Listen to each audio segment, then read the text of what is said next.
like Shaherryzade. Harry Monster, who lived on Sesame Street.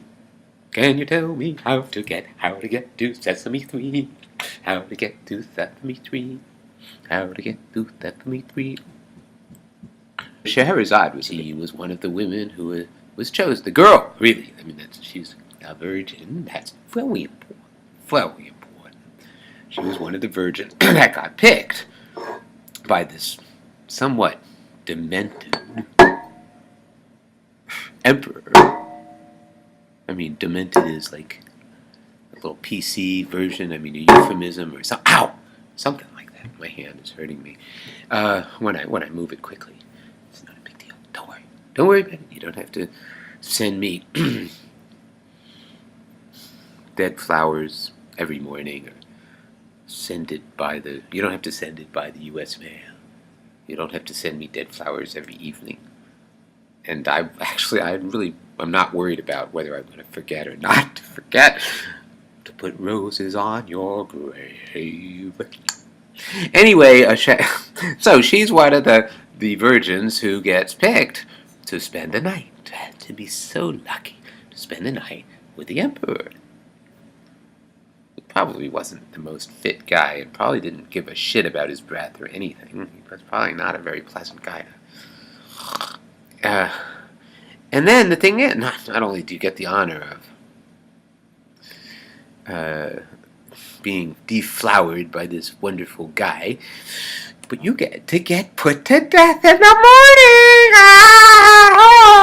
morning. So you could go maybe you get buried alive or something. You know, you just get thrown in the pit with all the other girls who are dying and eating each other, and you know.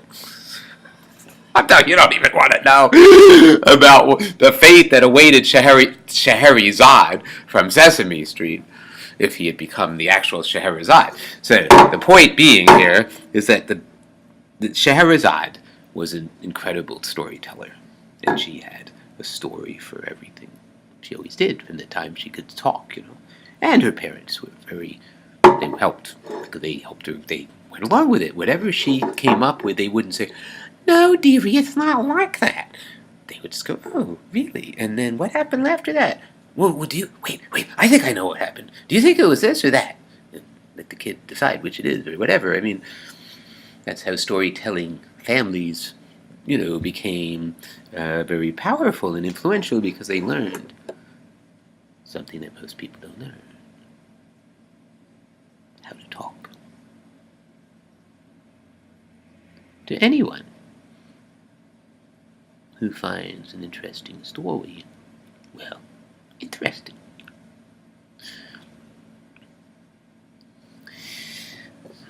So she could tell all these stories, and she also understood that it's not just the actual story itself, it's the whole setting, the whole context, and why there would even be such a story, and blah-diddy-blue, and blah-diddy-blah, and of course there's tension, screw leading up to the climax and the denouement, you know, etc.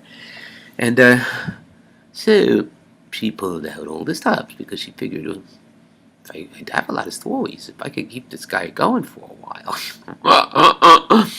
So she tells the best stories she can, and then just when, it's clear that the emperor is fighting off the need to go to sleep, you know, and is kind of having a very hard time following her.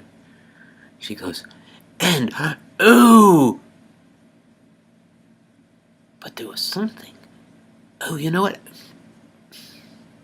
I'm not going to be able to finish this story. I'm sorry, Emperor. I'm so sorry. Oh, please forgive me, Emperor. But I've got to go and look at... I kept notes on this stuff, and I got to go home and get the notes, and so I can tell you the rest of the story, because this is the God's honest truth.